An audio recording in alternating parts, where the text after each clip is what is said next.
Well, we know Taj Mahal was built, but who are the workers? We have no history about those workers. ലക്ഷക്കണക്കിന് രൂപ ശമ്പളം വാങ്ങി യാതൊരു നിലവാരവുമില്ലാത്ത, ഒന്നിനെ കുറിച്ചൊരു ധാരണയും ഇല്ലാത്ത ആളുകൾ ജേർണലിസ്റ്റുകൾ എന്ന പേരിൽ ലക്ഷക്കണക്കിന് രൂപ ശമ്പളം വാങ്ങി ഒരു ജോലി ചെയ്യുമ്പോൾ നെഹെ പോലുള്ള ജേർണലിസ്റ്റുകൾ, ഇങ്ങനെയുള്ള ജേർണലിസ്റ്റുകൾ വേട്ടയാടപ്പെടുകയും അവർക്ക് ജീവിക്കാൻ പോലുമുള്ള സാഹചര്യം ഇല്ലാതിരിക്കുകയും ചെയ്യുന്ന ബാബർക്ക് ഔലാദ് പറഞ്ഞ് വിളിക്കുന്നുണ്ട് കൊച്ചു കുഞ്ഞിനെ. ബാബറിന്റെ ഇതാണ് ആലോചിച്ച ഒരു പാലായനം ചെയ്ത ഒരു ഫാമിലിയുടെ ഒരു കുഞ്ഞിന്റെ ചെരുപ്പ് വീണെന്നും പറഞ്ഞ് തീർച്ചയായിട്ടും അതൊരു Hindu മനുഷ്യനായിരിക്കും. In this book, it is very clear how this Hindutva made the poor people more poor.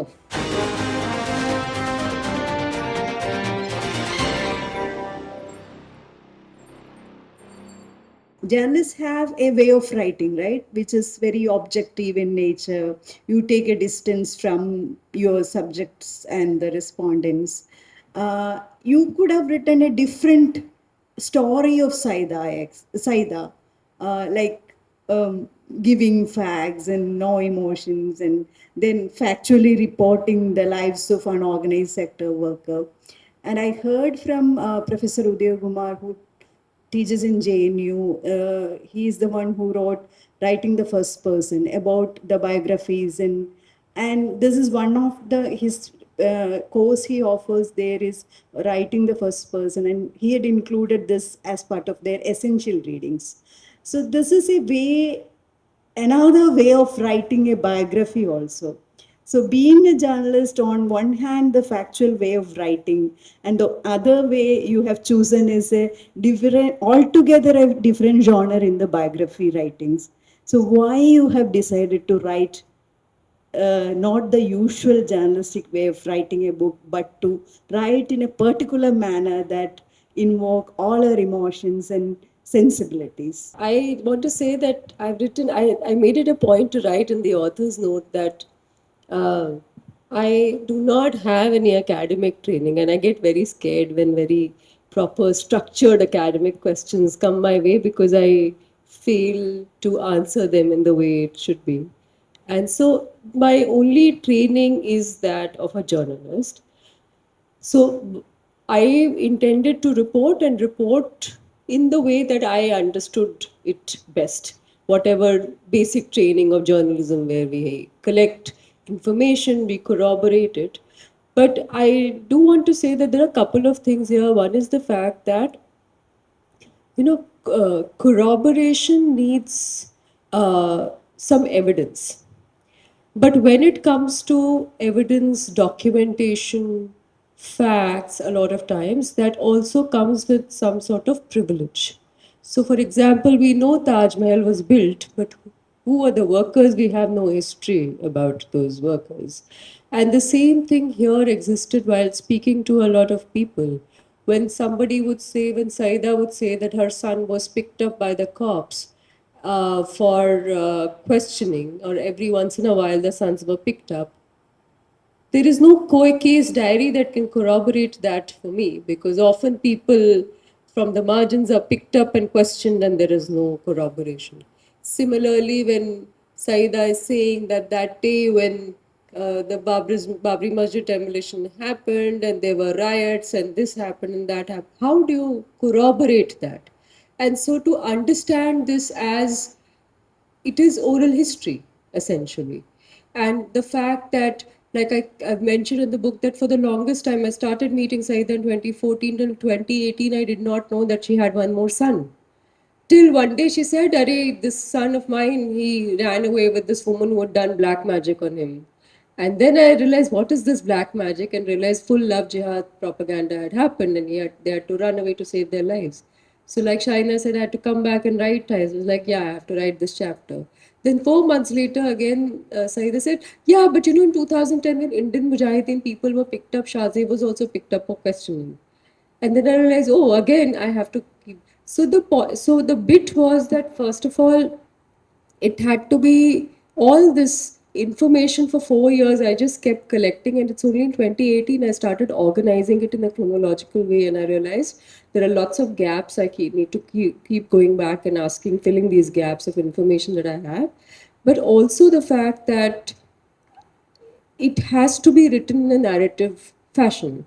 Otherwise, how do people, because we are so dehumanized by these stories. If you tell Saida's story, there are millions and millions of these stories, but we are so dehumanized. There are so many deaths, there are so many factories on fire every day, and there are accidents that people do not pay attention. So, of course, that. The other thing was also this advice that I got from home, because I always have essentially, like, I obsessively and compulsively I would use words like patriarchy and sexism and misogyny and all of those things.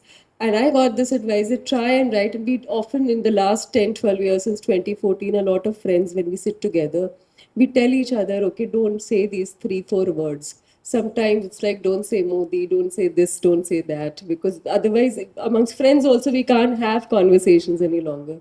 So that was the idea, that I write in a way that I do not use big words. And thirdly, like, I said that after 2012, nobody was giving me paid work. So I started teaching reporting, and I realized that nobody reads any longer. And even if, like, they don't even watch films any longer, and it's only like stories on Instagram and reels. So how do I write it like a story that people can read? So to answer your question, there was no structured thought behind doing it in this way. It happened, and I wanted to write it in the way that it doesn't feel like homework when you're reading it. So that was the idea. Neha is actually a brilliant writer. She was being very humble. That actually comes from a journalistic training institute. I'll give you one small example.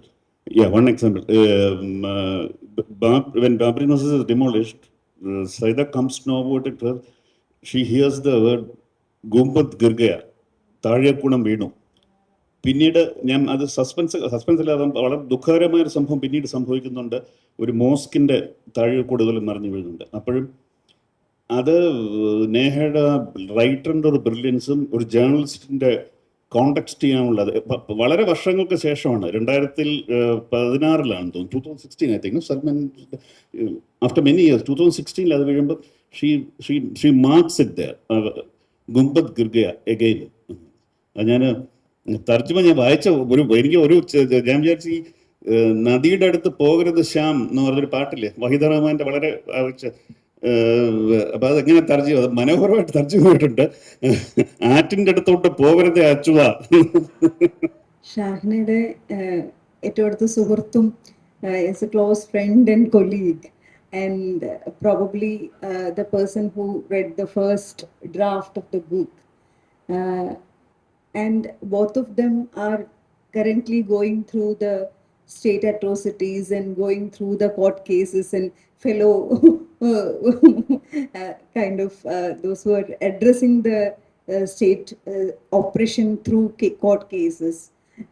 And probably Shahina could reflect more on why, when Neha clearly says that this is what happened to the journalism. The corporatization of journalism happened in such a way, so that in a way we are thankful to the paradigm shift in the journalism, which is actually push journalists like Neha to do such a work. And now Shahina has also had taken a break from the mainstream media and indulging into bring out data which is infamously fabricating every day and showing that this is what it is. So doing fact checks. So I see it as like complementing the way Neha has produced facts, empirical evidences through this book, and the everyday work of Shahina, which Offbeat Concerns now doing, like fact checking every single thing. So I think these two, the work both of you are doing, is kind of complementing each other. And probably a person who is constantly checking the facts and telling us this is not true and this is what it is, how you read this book. പുസ്തകത്തെക്കുറിച്ചുകൂടെ ഒരുപാട് പേര് സംസാരിച്ചു. നേഹയെ കുറിച്ചാണ് ഞാൻ സംസാരിക്കേണ്ടതെന്ന് എനിക്ക് തോന്നുന്നു. നേഹ തെഹൽക്കയിലുണ്ടായിരുന്ന കാലത്ത് നേഹ നടത്തിയിട്ടുള്ള നിരവധി ഇൻവെസ്റ്റിഗേഷൻസ് അതിനുശേഷവും സ്നേഹ ചെയ്തിട്ടുള്ള ധാരാളം സ്റ്റോറീസ്. അപ്പോൾ മുസാഫർ നഗർ കലാപത്തെക്കുറിച്ച് പറഞ്ഞു. മുസാഫർ നഗർ കലാപത്തെക്കുറിച്ച് വളരെ വിശദമായി നേഹ റിപ്പോർട്ട് ചെയ്തിട്ടുണ്ട്. നേഹ ഒരു സ്വതന്ത്ര ജേർണലിസ്റ്റ് ആയതിനു ശേഷം നേഹ ചെയ്തൊരു സ്റ്റോറി, RSS നടത്തുന്ന ചൈൽഡ് ട്രാഫിക്കിങ്ങിനെ കുറിച്ചുള്ള സ്റ്റോറി. അസമിൽ നിന്നും 31 കുട്ടികളെ RSS ട്രാഫിക് ചെയ്ത് പിന്നെ പഞ്ചാബിലേക്ക് കൊണ്ടുവന്ന ഒരു സ്റ്റോറിയാണ്. ആ സ്റ്റോറി ഔട്ട്ലുക്കിലാണ് പ്രസിദ്ധീകരിച്ചത്. ഔട്ട്ലുക്ക് പക്ഷേ ആ സ്റ്റോറീസ് നേഹയുടെ ജീവിതത്തിൽ വലിയ പ്രശ്നങ്ങൾ ഉണ്ടാക്കി. നേഹയ്ക്കെതിരെ കേസ് വന്നു. RSS നേഹയ്ക്കെതിരെ കേസ് കൊടുത്തു. Still she is travelling almost once in every month to Guwahati to fight the case in the court. She has to sit in the court from morning to evening without happening anything, and the case is posted to the next month. And this has been Neha is doing it since 2020, right? 2018, yeah, yes. And like me, and whenever we meet, we are like when this English people meet, they talk about climate. Whenever we meet, we talk about cases. Oh, what is happening with your case? Neha is asking me. Oh, it is going fine. What about you? So this is the kind of conversation that we have. അപ്പോൾ ഞാൻ പറഞ്ഞു വരുന്നത്, നേഹയെ പോലൊരു journalist കടന്നു പോയിട്ടുള്ള വഴികൾ, ഇപ്പോഴും അനുഭവിച്ചുകൊണ്ടിരിക്കുന്ന പ്രശ്നങ്ങൾ, അതിൻ്റെ പ്രതിസന്ധികൾ, ഈ പ്രതിസന്ധികളിലൂടെയൊക്കെ കടന്നു പോകുമ്പോഴാണ് ഒരു സീറോ കോംപ്രമൈസ് പോലും ഇല്ലാതെ നേഹ ഇങ്ങനെ ഒരു പുസ്തകം എഴുതുന്നത്, ഇങ്ങനെ ഒരു പുസ്തകം പുറത്തു വരുന്നത്. ഇത് നമ്മൾ ഇന്ത്യൻ ജേർണലിസത്തെ ഒന്ന് ക്രിട്ടിക്കലായിട്ട് നോക്കാൻ കൂടി ഈ ഒരു സാഹചര്യം. അത് നേഹ എഴുതിയ പുസ്തകം മാത്രമല്ല, നേഹ എന്ന ജേർണലിസ്റ്റും, നേഹ എന്ന വ്യക്തി, നേഹ എന്ന ജേർണലിസ്റ്റിനെയും നേഹ എഴുതിയ പുസ്തകത്തെയും ഇന്ത്യയിലെ ജേർണലിസവുമായി ചേർത്ത് വെച്ച് നമ്മൾ കാണുമ്പോൾ നമുക്ക് വളരെ നിരാശയും വളരെ ദുഃഖവും ഒക്കെ ഉണ്ടാകുന്നൊരു സാഹചര്യമാണുള്ളതെന്നാണ് എനിക്ക് തോന്നുന്നത്. അതിൽ 2 കാര്യങ്ങളാണ്. ഒന്ന്, നേരത്തെ പറഞ്ഞ പോലെ നേഹയെ പോലൊരു ജേർണലിസ്റ്റ് ഇപ്പോഴും പിന്നെ ഈ ഒരു വശത്ത് ഇവിടെ ടെലിവിഷൻ ചാനലുകളിൽ ലക്ഷക്കണക്കിന് രൂപ ശമ്പളം വാങ്ങി യാതൊരു നിലവാരവുമില്ലാത്ത, ഒന്നിനെ കുറിച്ചൊരു ധാരണയും ഇല്ലാത്ത ആളുകൾ ജേർണലിസ്റ്റുകൾ എന്ന പേരിൽ ലക്ഷക്കണക്കിന് രൂപ ശമ്പളം വാങ്ങി അവർ ജോലി ചെയ്യുമ്പോൾ നേഹയെ പോലുള്ള ജേർണലിസ്റ്റുകൾ, അല്ലെങ്കിൽ ഇപ്പോൾ ഞങ്ങളുടെ മറ്റൊരു കൊളീഗായിരുന്നു തെരേസ റഹ്മാൻ, അവർ അസമിലാണ്, തെരേസയെ പോലുള്ള ജേർണലിസ്റ്റുകൾ, ഇങ്ങനെയുള്ള ജേർണലിസ്റ്റുകൾ വേട്ടയാടപ്പെടുകയും അവർക്ക് ജീവിക്കാൻ പോലുമുള്ള സാഹചര്യം ഇല്ലാതിരിക്കുകയും ചെയ്യുന്ന, നമുക്ക് വളരെ സന്തോഷമായിട്ട് ജീവിച്ചു പോകാനൊക്കെ മാത്രം ചെറിയ വരുമാനത്തിലൊക്കെ നമ്മൾ ജീവിച്ചു പോവുകയും ചെയ്യുന്ന ഒരു സാഹചര്യമാണ് ഇന്ത്യൻ ജേർണലിസ്റ്റിലുള്ളത്. അതൊരു കാര്യം. രണ്ടാമത്തെ കാര്യം, ഈ പുസ്തകം ജേർണലിസ്റ്റുകൾ വായിക്കണം എന്ന് ഞാൻ ആത്മാർത്ഥമായിട്ടും ആഗ്രഹിക്കുന്നുണ്ട്. Probably one way to look at many lives of Saida X is Neha through Saida actually marking the history and evolution of communal history, how the communalism actually imbibed into the everyday life of us, all of us. And probably we can see a contrast by sitting here and how different is there. That is actually done by a journalist who is by profession, but that is not the way we do journalism nowadays. So how do you see this book as a journalist and who is a ardent critic of Hindutva forces? ഞാൻ നേരത്തെ പറഞ്ഞു, journalism എന്ന് പറഞ്ഞാൽ എനിക്ക് വളരെ അത്ഭുതത്തോടെ ഞാൻ വായിച്ചത്. ഇതെങ്ങനെ ഇത് ഞാൻ പറഞ്ഞ പോലെ ജേർണലിസത്തിന്റെ ഹോളി ഗ്രെയിൽ അതിൽ ടച്ച് ചെയ്തു തന്നെ പറയാം, ആ രീതിയിൽ തന്നെ എടുത്തിട്ട് അതിൽ ഇത് നേരത്തെ പറഞ്ഞ പോലെ ഈ ലിബറലൈസേഷൻ എനിക്ക് വളരെ ഇഷ്ടമുള്ള കാര്യമാണ് നരേന്ദ്രമോദി ചീത്ത വിളിക്കാൻ. പക്ഷെ ഈ ബുക്കിനകത്ത് the whole thing precedes Narendra Modi.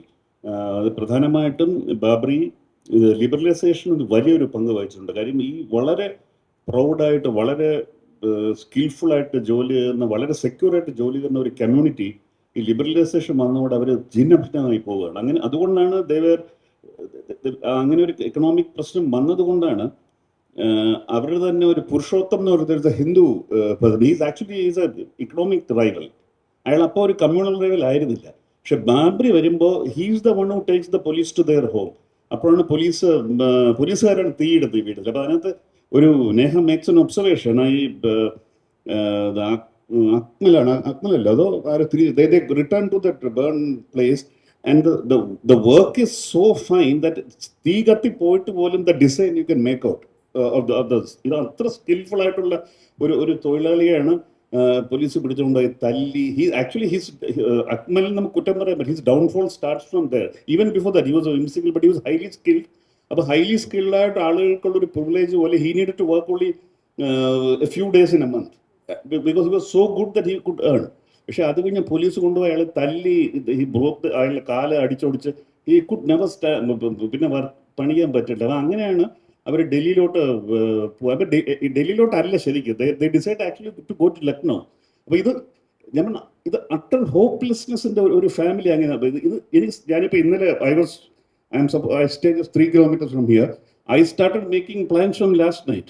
It's only 3 kilometers. Nandangod is down the road. I thought, okay, it's at 1. I have to reach here at 2 o'clock. അപ്പോൾ 1 o'clock തിരുവനന്തപുരത്ത് പ്രത്യേകത, auto rickshaw drivers go to lunch, you can blame them. അപ്പോൾ അതുകൊണ്ട് I need to come slightly. So I started making plans. But this family out of utter helplessness, they decide to go to Lucknow. They go to a railway station and say that the children, they won't be able to take tickets for the children. അപ്പോൾ ticketing clerk പറയാണ്, no, why are you going to Lucknow? You go to Delhi. അപ്പോൾ വേറൊരു മനുഷ്യൻ ആലോചിച്ചപ്പോൾ, നമ്മൾ ഇവിടുന്ന് ഒരു hotel ഊണഴിക്കുക വേറെ ആരെങ്കിലും പറഞ്ഞ് നമ്മൾ കേൾക്കുമോ ഡയറക്ഷൻ മാറ്റാൻ? ഇത് സ്വന്തം ജീവിതം പലായനം ചെയ്യുന്ന ഒരു ഫാമിലി. വൺ ടിക്കറ്റിംഗിലൊക്കെ you take that other train, there I will give you a discount, you go to Delhi. And this Saida is telling, actually, no, don't do that, we have to go to Lucknow. പക്ഷെ അവൻ പറഞ്ഞു, no, we'll. എന്നിട്ട് ട്രെയിനിൽ ഇരുന്ന് കഴിഞ്ഞിട്ട് ഈ ഒരു കുഞ്ഞ് സൽമാനാണോ ഇവിടെ, അവനെ മോളിൽ ഇരുത്തുകയാണ്. നമ്മളിങ്ങനെ ലഗേജ് ഇറക്കില്ല. അപ്പം ചെരുപ്പ് അറിയാതെ ഒരു ഫെല്ലോ പാസഞ്ചറിന്റെ മടിയിൽ വീഴും. അപ്പോൾ അവൻ എണീറ്റ്. അപ്പോൾ അവരാദ്യമായിട്ടാണ് ആ കമ്മ്യൂണൽ മുഴുവൻ ആ hatred which is continuing even. അപ്പോൾ ബാബർക്ക് ഔലാദെന്നും പറഞ്ഞ് വിളിക്കുന്നുണ്ട് ഈ കൊച്ചു കുഞ്ഞിനെ. ബാബറിന്റെ ഇതാണ് ആലോചിച്ച, ഒരു പാലായനം ചെയ്യുന്ന ഒരു ഫാമിലിയുടെ ഒരു കുഞ്ഞിന്റെ ചെരുപ്പ് വീണെന്നും പറഞ്ഞ് തീർച്ചയായിട്ടും അതൊരു ഹിന്ദു മനുഷ്യനായിരിക്കും ഞാൻ അങ്ങനെ വിളിച്ചിട്ടുള്ളത്. അപ്പോൾ അതിൻ്റെ ടെൻഷനിലെ ഫാമിലി ഇരിക്കുമ്പോഴാണ് ലക്നൗവിൽ ട്രെയിനിങ്ങിനെ വരുന്നുണ്ട്. അപ്പം സൈദ പിന്നെ ഇയാളുടെ നമുക്കിവിടെ ഇവിടെ ഇറങ്ങുന്നത്. അപ്പോൾ ഇയാൾ പിണങ്ങിയിരിക്കുകയാണ് ഹസ്ബൻഡ്. അപ്പോൾ he doesn't listen to her. അങ്ങനെയാണ് ഇവർ ഡൽഹിയിൽ എത്തുന്നത്. ഇതൊരു ഞാൻ വായിച്ച ശേഷം എനിക്ക് എന്ത് ചെയ്യണമെന്ന് അറിയില്ല. I don't know what to do. അപ്പോൾ ഞാൻ പറഞ്ഞത് I felt me inadequate also. ഇതൊക്കെ അപ്പോൾ ഈ നടക്കുന്ന സമയത്തൊക്കെ ഞാൻ ഇക്കണോമിക് ടൈംസ് എന്ന് പറഞ്ഞ ഇന്ത്യയിൽ ഒരു വലിയ ഇതിൽ എന്തുമാത്രം ലിബറലൈസേഷൻ ഇതിൽ പല മനോഹരമായിട്ടൊരു കാര്യം നടക്കാനുണ്ടോ അത് ഞാൻ പ്രകീർത്തിക്കുക അതിനുവേണ്ടി ഹെഡ്ലൈൻ എഴുതുകയും. അപ്പോൾ ആ ഒരു കുറ്റബോധം എന്നെ ഇത് ചെയ്യുന്നുണ്ട്. അന്നാണ് ഈ പിങ്ക് ജേർണലിസ്റ്റ് എന്ന് പറഞ്ഞ ഇന്ത്യയിൽ ഇങ്ങനെയുള്ള കാര്യം പ്രകീർത്തിക്കുന്ന ഒരിത്. അപ്പോൾ ഇങ്ങനെ ഈ ഒരു അട്ടർ ഹെൽപ്പ്. അപ്പോൾ ഇങ്ങനെ ഒരു സംഭവം അന്ന് നേഹേത് റെക്കോർഡ് ചെയ്തിട്ടുണ്ട്, ഇന്നും സംഭവിക്കുകയാണ്. ഇപ്പം ഫോർ എക്സാമ്പിൾ ഈ ഡൽഹിയിൽ തന്നെ ഇന്നും ഏറ്റവും കൂടുതൽ ഹരാസ് ചെയ്യപ്പെടുന്ന ഞാൻ പറഞ്ഞ പോലെ ബംഗാളി വനിതകളാണ്.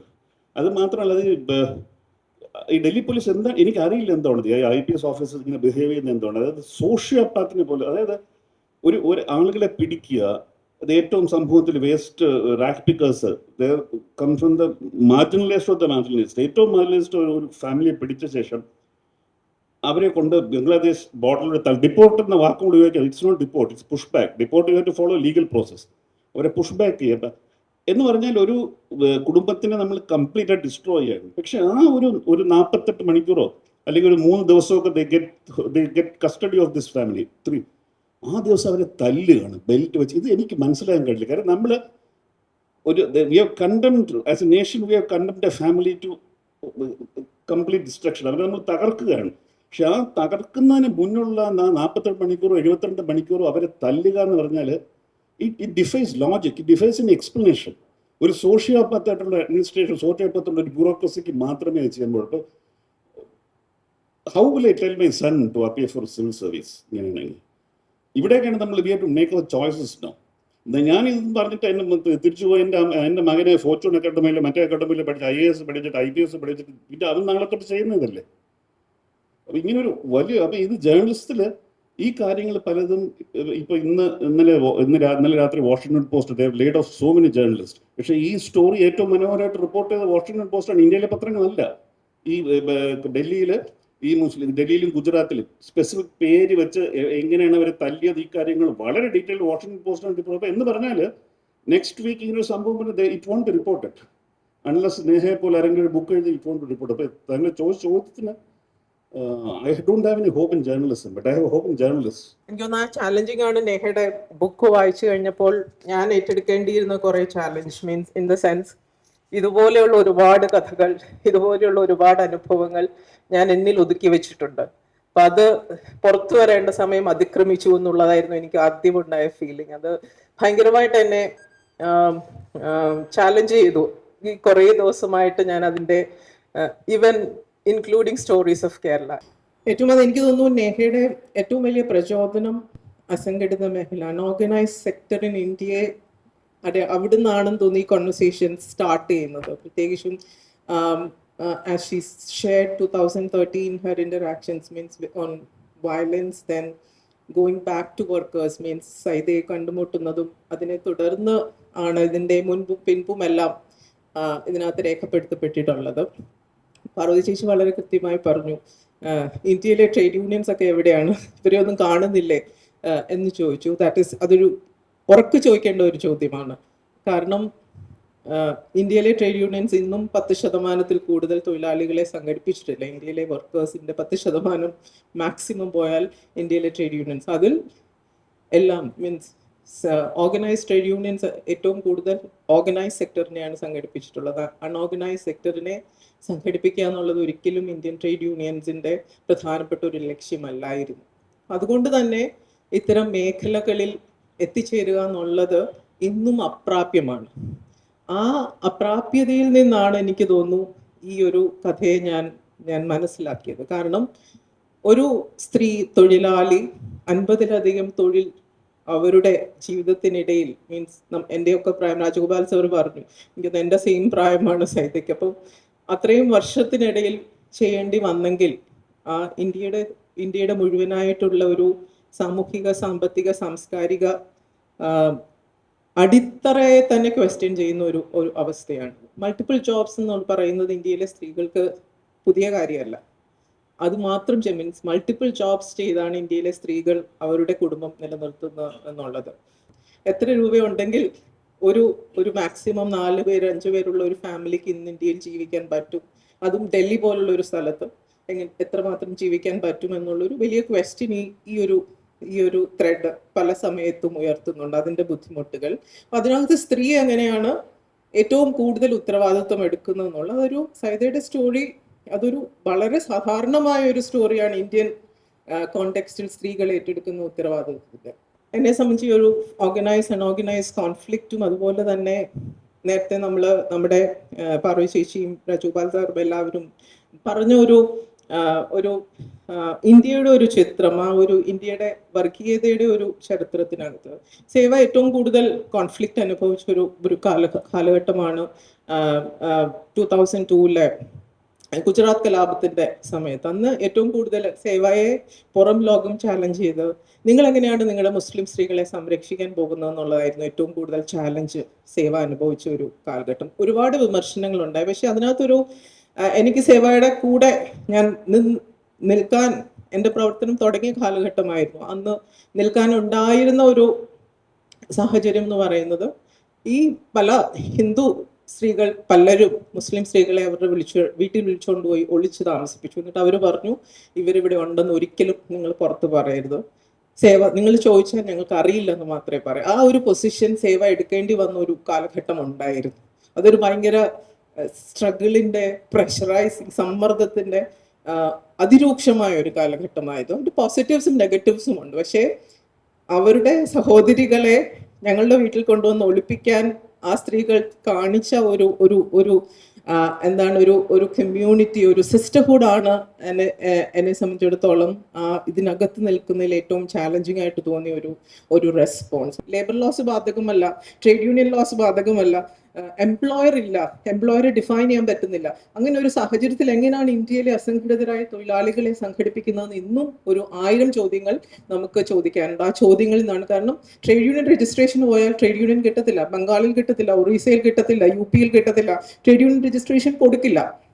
കാരണം നിങ്ങൾ അസംഘടിതരാണ്, നിങ്ങൾക്ക് പ്രത്യേക തൊഴിൽദാതാവില്ല, you don't have an employer, you are not belonging to a particular industry, so you are not suppose to form a trade union. അപ്പം ഈ ഒരു സംഘർഷം ഇന്ത്യയിലെ അസംഘടിതരായ തൊഴിലാളികൾ അനുഭവിക്കുന്നുണ്ട്. അതിനകത്ത് mainstream trade unions are a big failure to address such questions എന്നുള്ളതാണ് എൻ്റെ ഈ ഒരു 26 years of trade union life. ഏറ്റവും സാധാരണക്കാരുടെ കൂടെ, ഏറ്റവും സാധാരണക്കാരായ സ്ത്രീകളുടെ ഇതുപോലെ ഉള്ള അനേകം സ്റ്റോറികൾ എനിക്ക് തോന്നുന്നു എന്നെ Neha has challenge me to come out with such stories എന്നുള്ളതാണ്. നമ്മുടെ ഇവരുടെയൊക്കെ പാത്സ് നമ്മൾ ക്രോസ് ചെയ്തിട്ടുണ്ടാവും. പലപ്പോഴും നമ്മൾ പോയിട്ടുണ്ടാവും. We might have met lots of സൈദാസ്, ലൈക്ക് മേ ബി മെറ്റ് അവരെ കണ്ടിട്ടുണ്ടാവും, ക്യാരക്ടേഴ്സിനെ പലരും. ഞാൻ ആലോചിക്കുകയാണ് ഇതിൽ ബേസിക് ആയിട്ട് ആദ്യമായിട്ട് ഇവർ ഓൾഡ് ഡൽഹിയിൽ നിന്ന് ഷിഫ്റ്റ് ചെയ്യുന്ന ഒരു സ്ഥലത്ത് വരുമ്പോൾ സൈദ കുട്ടികളെ സ്കൂളിൽ ചേർക്കാൻ പോകുന്ന വായിച്ചു പറയുന്നുണ്ടല്ലോ. അപ്പം അവിടെ ഉള്ളൊരു ഗുജർ ഒരു ഭൂവുടമയാണ് മറ്റേ സ്കൂളിൽ ചേർക്കാനായിട്ട് സഹായിക്കുന്നത്. അപ്പോൾ ആ ഐഡിയ ഇല്ലാതെ വരും. And he's asking the principal not to play the religious politics. നിന്റെ ഈ മറ്റേ വച്ചിട്ടുള്ള രാഷ്ട്രീയം ഇവിടെ കളിക്കണ്ട എന്ന് പറയുന്നത്. അവരുടെ അടുത്ത ജനറേഷനാണ് ഇതെല്ലാം കളിക്കുന്നത്. അപ്പോൾ എന്ന് വെച്ചിട്ടുണ്ടെങ്കിൽ ഇത് ഞാൻ പറയുന്നത് വെച്ചിട്ടുണ്ടെങ്കിൽ സാറ് പറഞ്ഞു ഇത് ശരിക്കും പറഞ്ഞിട്ടുണ്ടെങ്കിൽ ഇത് ഗ്ലോബലൈസേഷനിൽ ഇതിൻ്റെ എല്ലാം ഒരു കണ്ടിന്യൂഷൻ ആണ്. പക്ഷേ before 2014 and after 2014 it is അതിൻ്റെ ആ ഡ്രാസ്റ്റിക് ചേഞ്ചിൽ ഈ പുസ്തകത്തിൽ ഭയങ്കര ആഴത്തിൽ ഇങ്ങനെ വെച്ചിട്ടുണ്ടെങ്കിൽ അതിനെക്കുറിച്ചിട്ട് നേഹ പറയുന്നില്ല, അങ്ങനെ വിശദീകരിക്കുന്നില്ല. പക്ഷെ അതിങ്ങനെ പതുക്കെ എങ്ങനെയാണ് ഇങ്ങനെ മുറുക്കെ പിടിച്ചുകൊണ്ട് എന്ന് വെച്ചിട്ടുണ്ടെങ്കിൽ കുറെ കൂടി വിശദമായിരുന്ന, കുറച്ചും കൂടി വിശാലമായിരുന്ന, കുറച്ചും കൂടി ശ്വാസം എടുക്കാനുണ്ടായിരുന്ന ഏരിയകൾ മുഴുവൻ കുറഞ്ഞു വരികയും നമ്മളെങ്ങനെ ശ്വാസം മുട്ടിച്ച് ഇതിങ്ങനെ മാറിക്കൊണ്ടിരിക്കുന്നത് എങ്ങനെയാണെന്ന്. Whenever we talk about religiosity or like religious fundamentalism or Hindutva as such, we don't think about how Hindutva made poverty more serious or more dangerous or kind of, it has aggravated poverty. We never talk about that. In this book, it is very clear how this Hindutva made the poor people more poor.